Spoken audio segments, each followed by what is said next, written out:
ce geste de toi viendra mon secours.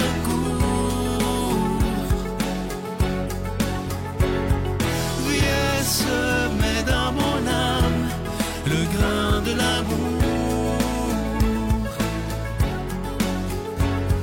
Je traverse un désert et je meurs de soif.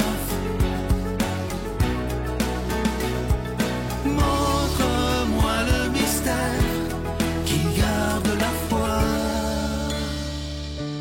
Bon samedi 19 novembre 2022. Bienvenue à votre émission La Victoire de l'amour.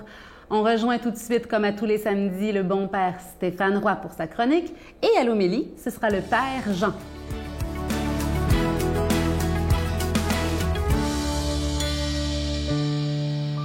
Bonjour à toi, bon samedi. Bienvenue à cette chronique sur les chemins du cœur.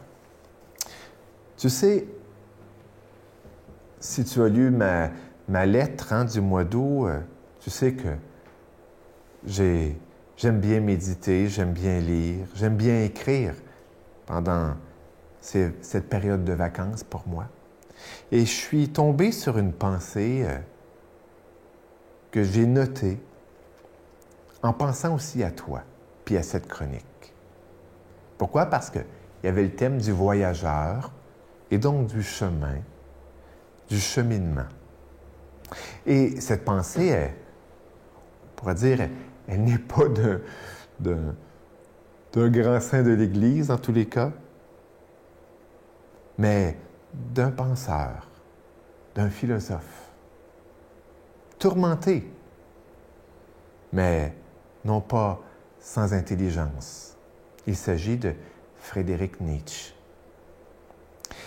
Et Nietzsche avait noté: n'oublie pas, voyageur, on pourrait dire, toi et moi qui sommes sur les chemins du cœur, n'oublie pas, voyageur, que la vérité n'est pas un but, mais un moyen de parvenir à la vertu. Et je l'ai noté parce que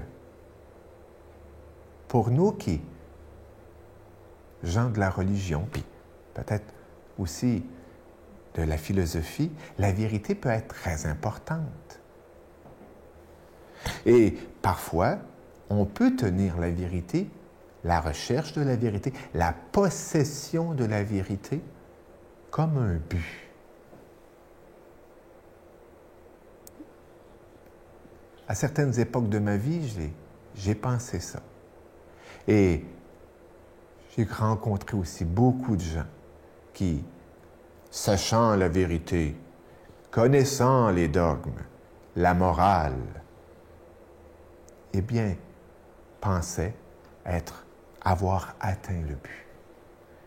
Et ainsi, eh bien, pouvoir regarder les autres avec les lunettes de la vérité. Ce qui nous conduit bien souvent au jugement. Mais non. La vérité est un moyen.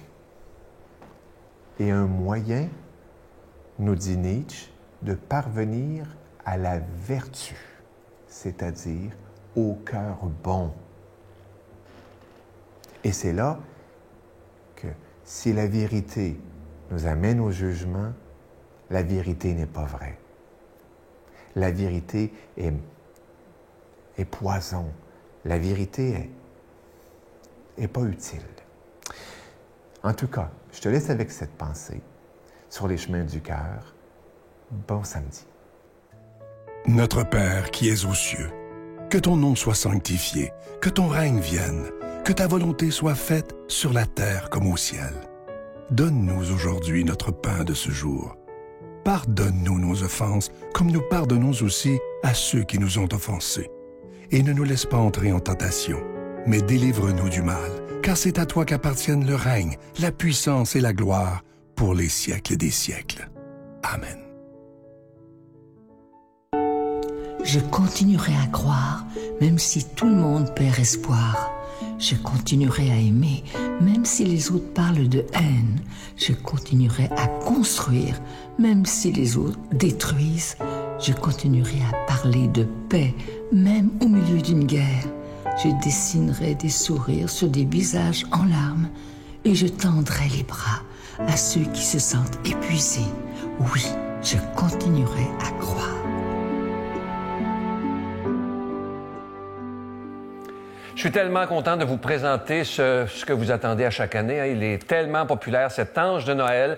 Cette année, c'est la collection 2022. Vous allez le voir à l'écran. Il est argenté, orné de petits zircons. Et comme à l'accoutumée, il est déjà béni. Évidemment que c'est un beau cadeau de Noël à se faire, mais aussi à faire à ceux qu'on aime. Je vous rappelle que vous le recevrez avec un don de 25 $ et deux avec un don de 40 $. Je vous donne l'adresse. La Victoire de l'Amour, case postale 120, succursale Boucherville à Boucherville, le J4B 5E6. Je vous la redonne. La Victoire de l'Amour, case postale 120, succursale Boucherville à Boucherville, le J4B 5E6. Également par téléphone, par carte de crédit du lundi au vendredi de 8h30 à 16h30 dans le 514-523-4433, 523-4433 ou sans frais le 1-888-811-9291, 1-888-811-9291 et aussi sur notre site Internet. Vous savez que c'est une façon très sécuritaire, rapide et efficace de faire votre don. C'est le www.lavictoiredelamour.org. Alors, je vous rappelle le cadeau du mois, vous allez le voir à l'écran. L'Ange de Noël, collection 2022. Il est argenté, orné de petits zircons et comme d'habitude, il est déjà béni. Je veux prendre le temps de vous remercier de tout mon cœur de ce que vous faites pour la Victoire de l'Amour parce que vous savez que si cette émission existe depuis bientôt 28 ans, c'est plus qu'un quart de siècle, ça là, c'est vraiment grâce à chacun et chacune d'entre vous. Et moi, je veux vous dire merci de tout mon cœur. Merci d'être des protecteurs. Merci d'être des défenseurs de la foi parce qu'on en a besoin de plus en plus. Merci de tout cœur.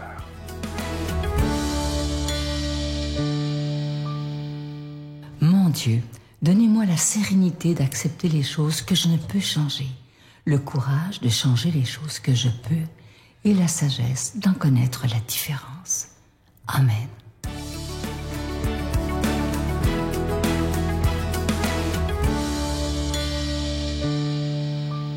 Bonjour. Aujourd'hui, la bonne nouvelle nous est transmise par Saint Luc. Des Sadducéens, ceux qui prétendent qu'il n'y a pas de résurrection, vinrent trouver Jésus et ils l'interrogèrent.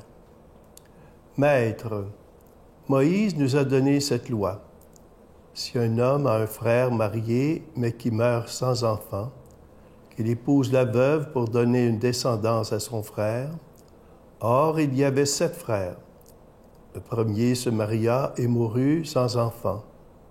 Le deuxième, puis le troisième épousèrent la veuve. Et ainsi tous les 7. Elles moururent sans laisser d'enfant. Finalement, la femme mourut aussi. Eh bien, à la résurrection, cette femme, de qui sera-t-elle l'épouse, puisque les 7 l'ont eue pour femme? Jésus répondit, « Les enfants de ce monde se marient.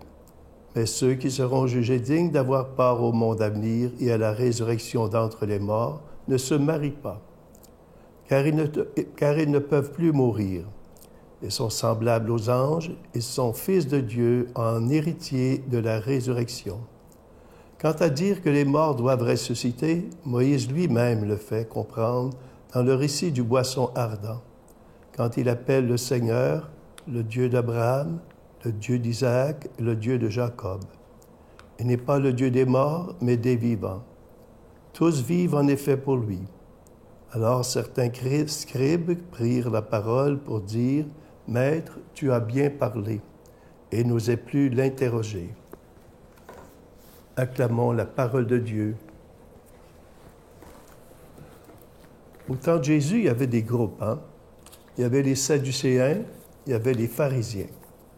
Ils ne s'entendaient pas tous sur les mêmes choses. Les pharisiens croyaient à la résurrection alors que les Sadducéens n'y croyaient pas. Alors ils ont décidé de tendre un piège à Jésus pour lui poser une question sur la résurrection alors qu'il n'y croyait pas.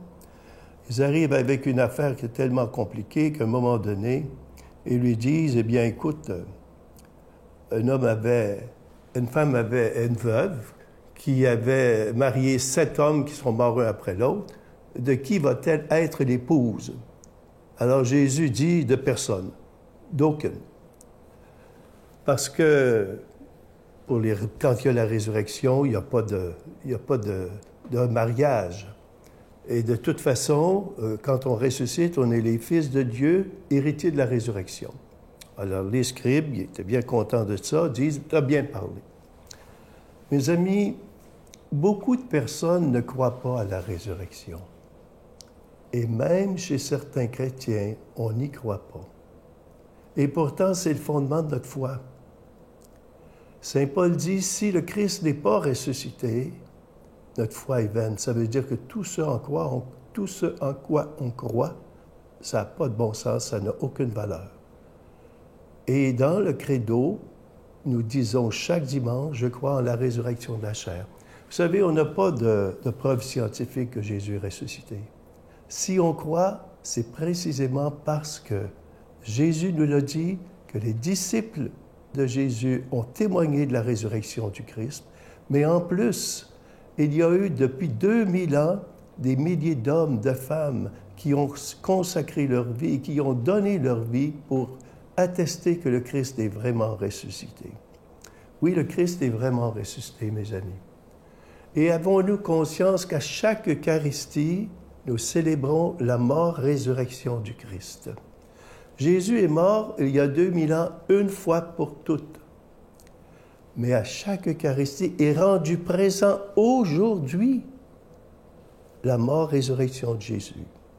Pas comme une répétition d'une pièce de théâtre, mais la réalité est là devant nous.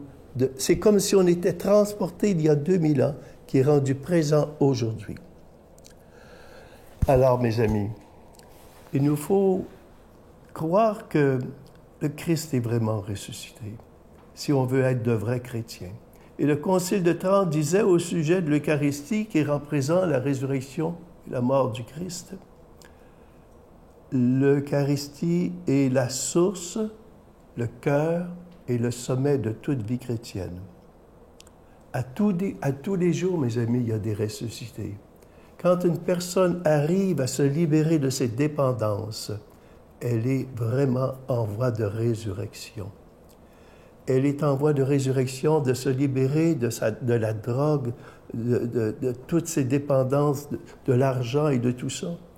Alors, à chaque jour on est témoin dans les gens qui nous entourent et auxquels on peut aider à eux-mêmes ressusciter, comme nous-mêmes nous ressuscitons. Et sur ces mots, mes amis, je veux vous dire que le Dieu de la paix vous couvre de sa bénédiction, lui qui est Père, Fils et Esprit Saint. Amen. Je vous salue Marie, pleine de grâce. Le Seigneur est avec vous. Vous êtes bénie entre toutes les femmes, et Jésus, le fruit de vos entrailles, est béni.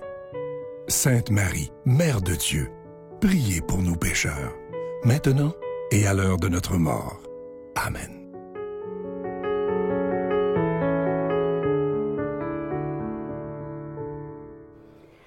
Albert Camus a dit « Rien au monde ne vaut qu'on se détourne de ce qu'on aime. » Et moi, j'aime Dieu et rien au monde ne vaut que je m'en détourne. Et c'est ce que je vous souhaite aussi aujourd'hui. Demain, on fête la grande fête du Christ, roi de l'univers. Pourquoi pas le contempler aujourd'hui, essayer de trouver sa présence. Allons à l'extérieur si on peut, prendre une petite marche pour essayer de contempler Dieu dans la nature et dans les personnes qu'on côtoie aujourd'hui. Contemplons-le, aimons-le. Bonne journée. Jeunes et moins jeunes, soyez tous très heureux, joyeux, joyeux.